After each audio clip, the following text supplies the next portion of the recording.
बिस्मिल्लाहिर्रहमानिर्रहीम। क्या मरने के बाद अल्लाह ताला दोबारा इंसानों को जिंदा करेगा? ये सवाल आजकल की दौर में भी बहुत सारे लोगों के जहन में आता है। यही सवाल एक बार हजरत इब्राहीम अलैहिस्सलाम के जहन में आया था, क्या मरने के बाद दोबारा अल्लाह ताला मुझको जिंदा करेगा?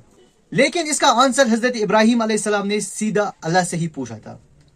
जब हजरत इब्राहीम अलैहिस्सलाम ने यह सवाल अल्लाह से किया था तो अल्लाह ताला ने उसको जवाब दिया, ए इब्राहीम, क्या तुम्हें मुझ पर यकीन नहीं है?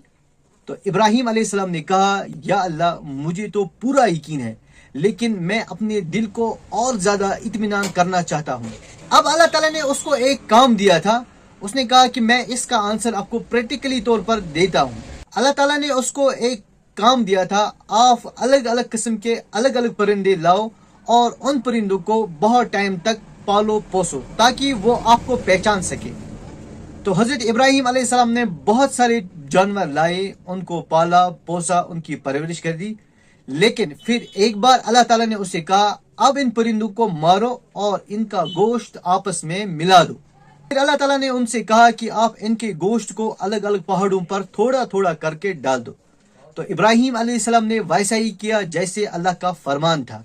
अल्लाह ताला ने इब्राहीम अलैहिस्सलाम से कहा, अब इन जानवरों को खुद ही आवाज दे दो। जैसे ही इब्राहीम अलैहिस्सलाम ने उन जानवरों को बुलाया तो वो जानवर उसी तरह से आ गए जिस तरह से इब्राहीम अलैहिस्सलाम ने उनको मरने से पहले रखा था। तो ये अल्लाह ताला ने हजरत इब्राहीम अलैहिस्सलाम को यकीन दिलाया कि मरने के बाद मैं किस तरह से इंसानों को फिर से जिंदा करूंगा, चाहे उनका गोश्त, उनकी हड्डियां, उनके बाल, उनके आंख गल भी जाए जमीन के साथ, चाहे 1 साल हो जाए या हजारों साल हो जाए, लेकिन जब मैं आवाज दे दूंगा ये उसी तरह से आएंगे जिस तरह से जानवर आए थे।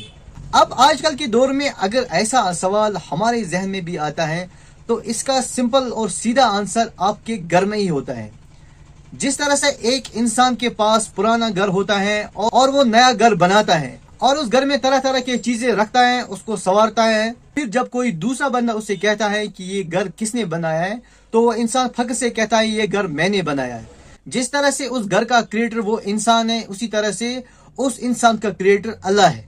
ये सीधा और सिंपल आंसर है। अगर आपके पास गाड़ी है, जिस तरह से गाड़ी का बनाने वाला कोई इंसान है और उस इंसान को बनाने वाला कोई है, अगर इंसान 2 मिनट के लिए भी सोचे कि जिस तरह से मेरे आसपास की चीजें जो मैन मेड हैं, जो किसी इंसान ने अपने हाथों से बनाया है, इसी तरह से इस पूरे कायनात को बनाने वाला एक अल्लाह है।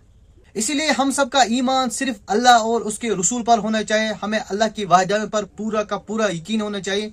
यही हमारा ईमान है और हम सब ने ईमान गैब पर लाया है।